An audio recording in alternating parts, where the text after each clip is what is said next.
Dollars में black white inverter एसिस देख देख के बोर हो रहे हैं। चलिए ठीक है, आज इसका भी हमारे पास हल है। आज हम लेकर आए हैं आपके लिए क्रोम 30 गोल्डन कलर के साथ इंडोर आएगा और व्हाइट में आउटडोर आएगा। चलिए उसका रिव्यू करते हैं जी। ये हमारे पास डॉलर्स का क्रोम 30 इन्वर्टर है। 1.5 टन इसकी कैपेसिटी है।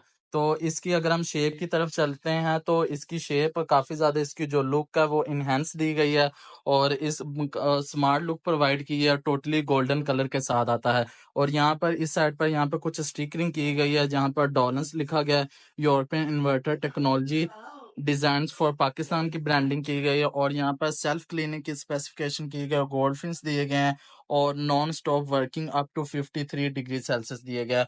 फुल बीटीयू प्रोवाइड करेगा 46 डिग्री पर और 12 साल इसके कंप्रेसर की वारंटी यहाँ पर इसके स्टिकरिंग की गई है। और इसके अलावा इसके राइट साइड के टॉप पर यहाँ पर डॉलर्स की पीसीबी की वारंटी दी गई है और यहाँ पर निचली साइड पर हमें दी गई है क्रोम इन्वर्टर की, इसकी ब्रांडिंग की गई है। और इसके साथ इसकी जो कैपेसिटी है वो 1.5 टन इसकी कैपेसिटी आपको बताई है और इसका जो साइज है इन्वर्टर का, इसकी थ्रो ज्यादा होगी। थ्रो ऑलमोस्ट होगी 12-13 फीट इसकी थ्रो होगी। वन बाय वन इसकी जो स्पेसिफिकेशन है उनको डिस्कस कर लेते हैं। तो इसमें ये चीज है सेल्फ क्लीनिंग का ऑप्शन भी है। तो इसमें यह है कि आपको आपको बार बार इसकी सर्विस करवाने की जरूरत भी नहीं पड़ेगी। सिंपली आप सेल्फ क्लीनिंग के ऑप्शन को यूज करेंगे और ये खुद ब खुद इसके जो जालियां वगैरह या फिर इसकी जो एवेपोरेटर होता है उसमें जो कचरा वगैरह होता है उसे खुद ये क्लीन कर देगा। और इसमें गोल्ड फिन्स दिए गए हैं। गोल्ड फिन्स मीन्स है कि इसमें जो एवेपोरेटर और कंडेंसर की जो टोटली वायरिंग की गई है वो गोल्ड फिन्स कॉपर की, प्योर कॉपर की गई है। प्योर कॉपर होने की वजह से ये एक तो एनर्जी एफिशिएंट है और दूसरा एंटी कोरोजन है।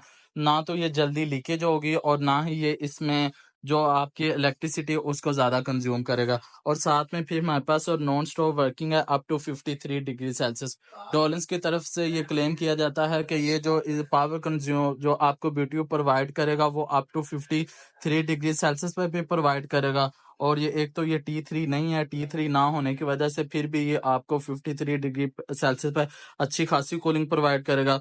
देन उसमें यहाँ पर हमारे पास फुल बीटीयू ये जो 1.5 टन का जो इन्वर्टर एसीज होते हैं उनके जो बीटीयू होते हैं वो 18,000 बीटीयू होते हैं। तो 43 डिग्री सेल्सियस पर भी ये आपको फुल बीटीयू प्रोवाइड करेगा। और देन 12 साल की इसकी जो कंप्रेसर है उसकी वारंटी है। वारंटी कंडीशन में ये चीज होती है कि आपने जो इसका कंप्रेसर होता है सिर्फ उसकी वारंटी होती है, ना कि उसमें जो गैस की फिलिंग होती है उसकी वारंटी नहीं होती। वारंटी की कंडीशन में 1 टाइम रिप्लेसमेंट वारंटी इसके अलावा नहीं होती। और यहाँ पे साइड पर इसकी स्पेसिफिकेशन को हाईलाइट किया गया जिसमें इसके मॉडल को, वोल्टेज को और वॉट पावर कंज्यूम को और साथ में इसमें हाईलाइट किया गया वोल्टेज को और बीटीयू की स्पेसिफिकेशन प्रोवाइड की गई है। सबसे पहले हमारे पास दी गई है प्रोडक्ट टाइप इन्वर्टर एसी और इसका जो मॉडल है क्रोम इन्वर्टर 30 है। और ये जो क्लाइमेट टेम्परेचर ये T1 है और साथ में रेटेड वोल्टेज 220 वोल्ट है और रेटेड फ्रिक्वेंसी 50 हर्ट्ज है। ज़्यादातर जो अच्छे कंप्रेसर होते हैं उनकी जो फ्रिक्वेंसी होती है वो ऑलमोस्ट 50 हर्ट्ज ही अज्यूम की जाती है। और देन जो कूलिंग कैपेसिटी है ये हमारे पास देगा 5.2 किलोवाट आवर। जो कूलिंग कैपेसिटी में ये आपके जो वाट कंज्यूम करेगा वो 5.2 किलोवाट आवर है और जो उसके बाद हीटिंग में करेगा वो 5.2 किलोवाट है। रेटेड कूलिंग करंट जो ये कंज्यूम करेगा स्टार्टर पॉइंट है जो इसका वो 7.5 एम्पेयर है और हीटिंग पे 6.5 एम्पेयर है। हीटिंग पे 1 एम्पेयर कम है। और देन जो यहाँ पे रेटेड कूलिंग इनपुट जो ये कंज्यूम करेगा कूलिंग के दौरान जो आपकी पावर कंज्यूम करेगा वो 1.7 केवी यूज करेगा और ड्यूरिंग हीटिंग यूज करेगा 1.5 केवी। मैक्सिमम जो इनपुट करंट ये लेगा आपका 12 एम्पेयर लेगा और मैक्सिमम इनपुट पावर है वो 2.3 किलोवाट आ रहा है। और डिस्चार्जिंग जो इसका प्रेशर है वो 4.2 मेगा पास्कल है मैक्स। देन इसमें जो रेफ्रिजरेंट यूज की गई वो R410 है और रेफ्रिजरेंट की जो क्वांटिटी है वो 1.5 kgm ऑलमोस्ट सवा किलो इसमें गैस फिलअप होती है और एयर वॉल्यूम है वो 1000 मीटर क्यूबिक पर आवर है। और इसका जो अपना वेट है इंडोर का वेट है वो 16.5 kg है। आउटडोर का जो वेट है वो ऑलमोस्ट 35 kg वेट है। ओके गाइस, नेक्स्ट हम चलते हैं इसके आउटडोर की तरफ। आउटडोर में इसका फैन दिया गया है, कंडेंसर कॉइल्स दी गई हैं, और यहाँ पर इसका जो आउटडोर का साइज है, इसका जो वेट है वो 35 kg है। और दिखने में तो ये आपको टन का लग रहा है, लेकिन ये है 1.5 टन। लेकिन ये जो आपको कूलिंग प्रोवाइड करेगा वो 1.5 टन की करेगा। वन बाय वन इनकी चीजों को डिस्कस करते हैं और आपको दिखाते हैं क्या क्या चीजें इसमें दी गई। सबसे पहले तो ये इसके आउटडोर का फैन दिया गया, फ्रंट पर आउटडोर का फैन दिया गया, और ये एयर की क्रॉसिंग के लिए ये जो हमारे पास होल्स है ये उसके लिए दिए जाते हैं। इसकी जो कंडेंसर कोयल है उनको ठंडा करने के लिए बेसिकली इसका फंक्शन होता है। और यहाँ पर डॉलर्स की ब्लेंडिंग की गई है, और साथ में इस साइड पर कंप्रेसर की लोकेशन दी गई है। निचली साइड पर आपको नजर आ रहा है ये जो बॉक्स है, यहाँ पर इसका कंप्रेसर दिया गया है। और उसके अलावा यहाँ पर स्टिकरिंग की गई, स्टिकरिंग में डिफरेंट चीजों को हाईलाइट किया गया, जिसमें इसके जो आउटडोर है उसके वोल्टेज को हाईलाइट किया गया, रेटेड कूलिंग इनपुट को हाईलाइट किया गया, रेटेड हीटिंग इनपुट को हाईलाइट हाईलाइट किया गया, और साथ में रेफ्रिजरेंट को हाईलाइट किया गया। रेफ्रिजरेंट इसमें वही आ रही है R410। ऐसे कस्टमर, और इसमें जो आपको बताया था वो जो गैस है वो R410 दी गई। ऐसे कस्टमर जो R32 से सेटिस्फाई नहीं होते हैं उनके लिए R410 भी ऑप्शन प्रोवाइड है। लेकिन जो लेटेस्ट गैस है वो हमारे पास वही R32 है। एक तो वो इको फ्रेंडली है, और दूसरा वो कम इलेक्ट्रिसिटी कंज्यूम करती है। लेकिन जो R410 है वो थोड़ी सी ओल्ड होती जा रही है, आहिस्ता आहिस्ता ये डिसकंटिन्यू हो जाएगी।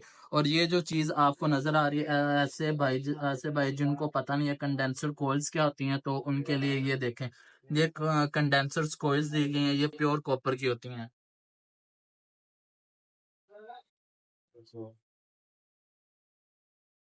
अच्छा, ये जो टोटली इसकी ये कंडेंसर कॉइल्स दी गई, ये टोटली कॉपर की आती हैं। इनमें एक चीज जो कॉपर का बेनिफिट है वो ये होता है, तो एक तो ये जल्दी लीकेज नहीं करती, और दूसरा ये आपकी जो इलेक्ट्रिसिटी है उसको कम कंज्यूम करते हैं। इनका जो साइज है वो 0.8 mm इसका साइज दिया गया है। इनका फंक्शन होता है, ये आपकी जो एयर होती है उनको जो आफ्टर कंडेंसिंग एयर को ठंडा करके ये आपके इंडोर की तरफ लेकर जाती है। इनका बेसिकली फंक्शन होता है। ये सारी जो आपको नजर है ये सिर्फ कंडेंसिंग कोयल ही है, ठीक है। और ये आप देख रहे हैं ये इसका जो इंडोर है, ये इंडोर का कंप्लीट आउटडोर का कंप्लीट पोर्शन है। ये आप इसे इसको जो फिटिंग करने का इसको फिटिंग करने का तो सिंपली मेथड यही है। इसके लिए बेस्ट लोकेशन ये होती है, आपने किसी साए वाली जगह पर या ऐसी जगह पे इसे फिट करना है जहाँ पे शेड हो।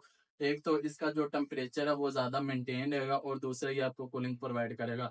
तो ये T1 क्लास का टेम्परेचर है। T1 क्लास के लिए, T1 क्लास मींस होता है ऐसे एरियाज जहाँ पे जो टेम्परेचर है एनवायरनमेंट का वो बिलो द 53 डिग्री सेल्सियस रहता है, वहां पर ये अच्छा वर्क करेगा।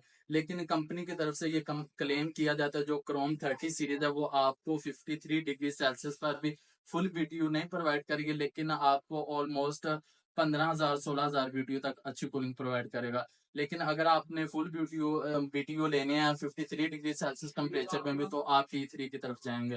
तो इसमें देखते हैं हमारे पास क्या क्या क्वेश्चन रेज होते हैं, तो जमान भाई के साथ हम डिस्कस करेंगे। अस्सलाम वालेकुम महबूब भाई, आप हमें ये बताएं कि इसमें कंप्रेसर कौन सा लगा हुआ है? इसमें जो कंप्रेसर है वो T1 कंप्रेसर है, सिंगल रोटेटरी सिस्टम वाला कंप्रेसर दिया गया। डबल रोटेटरी सिस्टम वाला नहीं है, बल्कि सिंगल रोटेटरी सिस्टम वाला इसमें कंप्रेसर दिया, जिसे हम T1 कंप्रेसर कहते हैं। और उसके बाद इसमें मोटर जो लगी हुई है फैन की, वो कौन सी लगी है? इसमें जो आपको लगी, मोटर सिनेमा में लगी? इसमें जो मोटर दी गई है हमारे पास, जो फैन को रोटेट करने के लिए होती है, वो टोटली कॉपर की है। कॉपर की होने की वजह से वो आपकी इलेक्ट्रिसिटी भी कम कंज्यूम करेगी।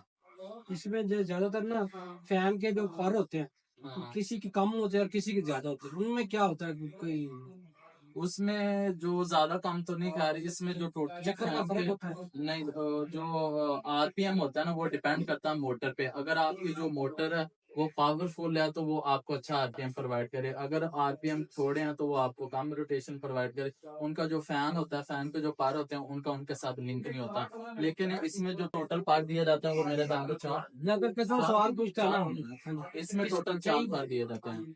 3 होते हैं, 4 होते हैं, 5 भी होते हैं। हाँ, वो कहता है जो 5 होते हैं उसका चक्कर ज्यादा हो जाता है, और जो 3 या 4 होते हैं उनमें कम हो जाता है। तो आप कस्टमर वाकई ऐसा पूछते हैं, लेकिन उनको ये आपको यही गाइड करना चाहिए कि जो पार होता है ना, पार की वजह से आपको मोटर की आरपीएम नहीं काउंट कर सकते, लेकिन जो हॉर्स पावर होती है मोटर की उससे आप आरपीएम काउंट कर सकते हैं। कार पे डिपेंड नहीं करता कि मोटर पावरफुल है कि नहीं है। आप एक बार भी लगा सकते हैं, 2 बार भी लगा सकते हैं, लेकिन जितने ज्यादा वो फिन्स होंगे उतनी ज्यादा आपकी जो कूलिंग होगी वो अच्छी आएगी, क्योंकि वो कंप्रेसर के ये बेसिकली जो इनका फंक्शन होता है, इसके जो फैन लगा हुआ उसका फंक्शन है, जो आपका कंप्रेसर है जब वो ऑन होता है तो वो गर्म होता है, उसका टेम्परेचर बढ़ता है, तो जब फैन स्टार्ट होते हैं तो वो ठंडी हवा इसमें से गुजारते हैं, जिसकी वजह से हवा की एयर की क्रॉसिंग की वजह से जो टेम्परेचर है वो मेंटेन रहता है, ज्यादा अबव नहीं होता। और इसका कंप्रेसर कहाँ का बना हुआ है?